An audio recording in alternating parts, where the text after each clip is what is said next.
Welcome guys, welcome to the Rugby Cabin podcast. We are going to look at previews of this weekend's game. Argentina versus the Springboks. It's a big one coming up.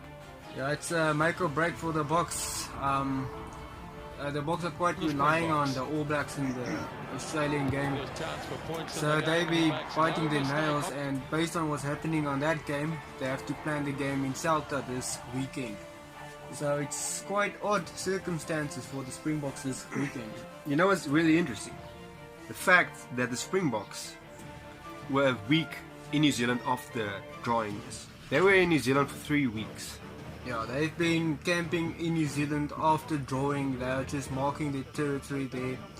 So yeah, I think Rassi's plan is thinking proactively and just trying to get the group together, regroup after all the games, stay there for a week, and he's working based on the travel just to work towards that jet lag. The jet lag, yeah. You know, it's pretty interesting if you look at what's happening in the Rugby Championship. For the first time in a decade, South Africa has a chance, not a slight chance, but quite a big one, to actually take this championship at the right time just before the World Cup even starts. Being able to make New Zealand not winning on Wellington for 2 games straight in a row. It takes talent, and we as proud South African supporters, obviously we love that. Yeah, and one thing, interesting fact though, for the past three World Cup years that we've seen, the team who have won the Rugby Championship was not the team who won the World Cup. As we saw Australia in 2015 winning the championship, they did not win that World Cup, though they went to the final. So, but I think, in conclusion, the Boks winning this championship will just give them much confidence for the game. And one interesting fact is Rassie, he held his score. If you look at the span of the team with Malcolm Marx, Dwayne Vermeulen and Faf de Klerk, he's keeping those guys together, send them to New Zealand, let them play the game. But one interesting fact though is the bench. The guys, the 3 forwards, 1, 2 and 3 started against Australia in Pretoria a few weeks ago.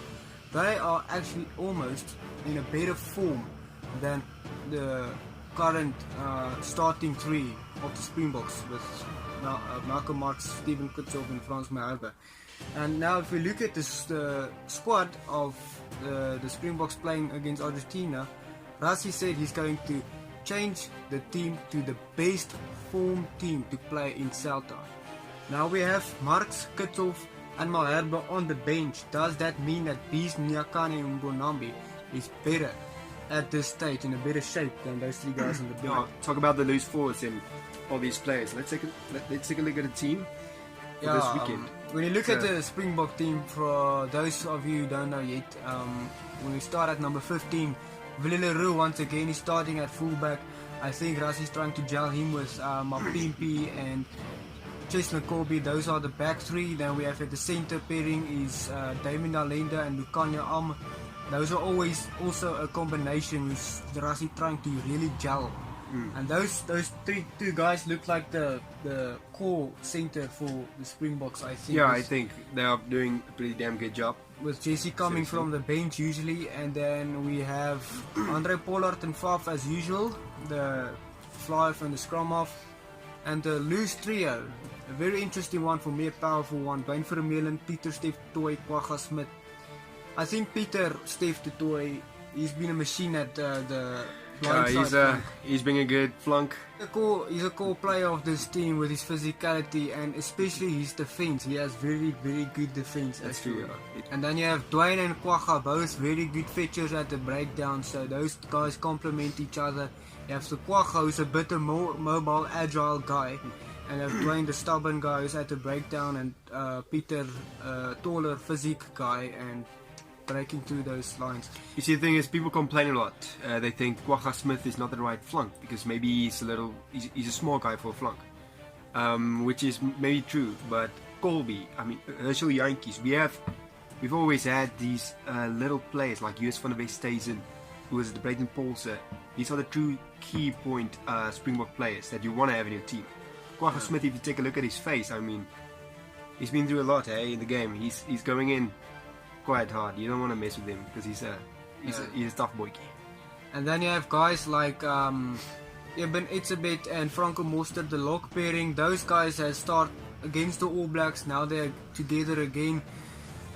Russ is really trying to shape this team, trying to figure out the core of this team, and it's almost as if the team is busy shaping to something that we're seeing, okay, so this is the actual 15 starting lineup. And then one place where it's a bit rotational, in my opinion, is the 1, 2 and 3, those front row. Yeah, With Mutawari, Rambo, Nambi and Nyakane.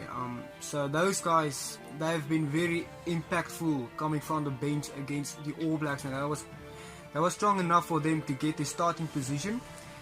But when we look at the bench now against Argentina, I think that is where the main thing is coming in for us to just take that extra step further in the game in the last 20 minutes, when we have Malcolm Marx, Steven Kitzel, Frans Herbe, Jesse Kriel, Frans Steyn and Herschel Jantjies, RG Snyman. Those guys are the bench. Herschel Jantjies, let's talk about that guy. mean, if you look at it, even me, myself, we were complaining about Kobus Reinach and Faf de Klerk. They were the pair. We thought that they're going to make their entrance in this big hit, maybe in the championship and also the World Cup. And we heard some stories about this new Herschel Jantjies coming in. We thought that maybe he had just a good luck try against Australia. And then when he came up against New Zealand, there was like this immediate change, just the pace picking up for the Boks side.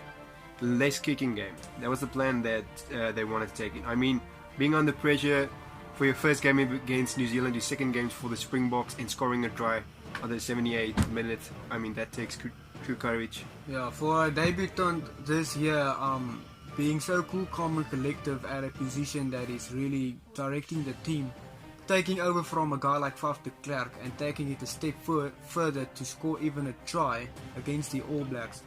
That tells something about the guy.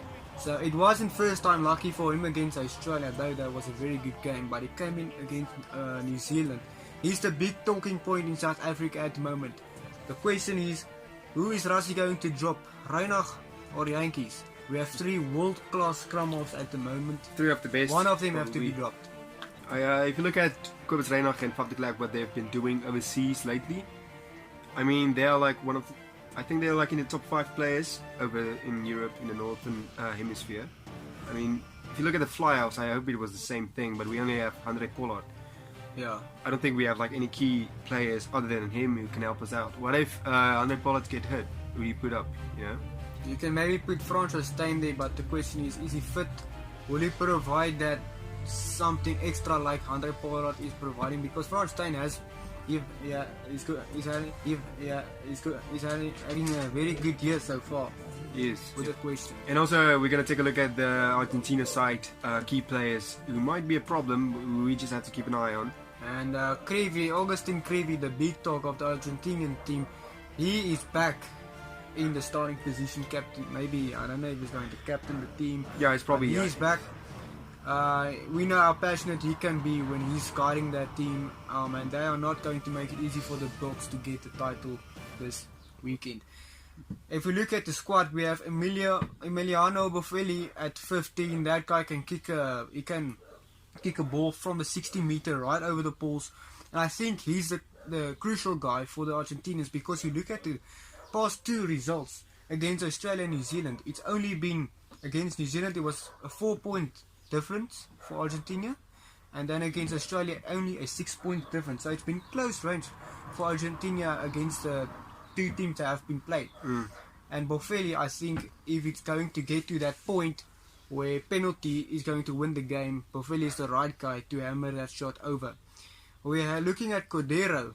He's been a bit quiet, but if his game is on, he can be trouble for the Boks. We have Sanchez. And Nicolas Sanchez is a good one. I mean, he's been there for the last decade. I think he's played like 2 World Cups, lost 2 World Cups, going for his 3rd one. Since I was like little, I remember this guy kicking. If you see him walking up, it's like seeing Percy Montgomery or someone like Daniel Carter. Yeah. Facundo Issa, Ortego, Desio, and Pablo Matera. Matera, we know how dangerous that guy is. Captaining the Jaguars. He has made, for me, one of the most outstanding players this Super Rugby year. He's like a a backline player. Unfortunately, he has a 6 on his back. He is a very dangerous player. But we know that we're going to keep our hopes high for the Springboks. Also, if you take a look at the All Blacks in Australian game, it's interesting how the All Blacks have been training and all the people to go visit them. They are playing on Perth in Australia. The first time the All Blacks will take on Australia on Perth in history. We don't know if the stadium, maybe the home vibes are going to have an influence on this game for the side of Australia. We're interested. Obviously, from South Africa point of view, we would want Australia. New Zealand, maybe we know they're going to win, but hopefully not by that far. So if that can happen, the Boks can win. The thing is, if the Boks get a bonus point, there's no way for the All Blacks to win the whole thing. So we have our hopes high for that, and yeah, good luck Boks, and let's see what's going to happen.